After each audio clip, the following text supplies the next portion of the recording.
are the pressures to go open coming from? Oh, I think the pressures to go open are coming from all of us. They're coming from the life that we lead when we're not in formal learning, which has changed remarkably. If you ask people, any audience of say 100 people, how many people have exchanged, shared some knowledge in the past, say, 7 days through social media or any other form, 100 hands will go up. And yet, 10 years ago, you may have got 3, 4 hands. So I think it almost crept up on us. It's happened so subtly that we haven't always been aware of it. But the point I try to make in my book and in my presentations is that if we have that kind of control over our own lives when we're not in formal learning, we expect it now when we are at college or work or university. So I think the challenge is how those providers of formal learning can recognize now how people want to learn socially and can change their services to allow that to happen. Where is the transition to open happening in learning? I've heard people talking about open education resources as kind of it's going open, but it seems to me it's much more than that. And yes, sometimes I work in schools and they'll say, but we've got a student council.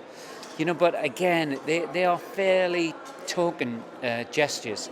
So I think we need to think about how can we change the whole structure of learning so that the learners are much more self-directed and even self-determined. And that sort of philosophy was popular in the 70s and in the 80s.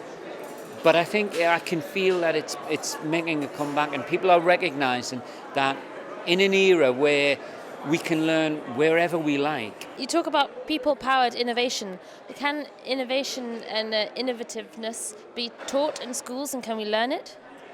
Well, I obviously believe that you can, but I think it is also about providing a context whereby the learning can develop those innovations. In other words, if you look at things like project-based learning, where kids are having to think about providing a service which doesn't exist, they're immediately in the mindset. If they're just filling in a worksheet, yes, you're not. And you can't sit with a group of students and talk them through innovation as a step-by-step process. I don't believe that's the way it works.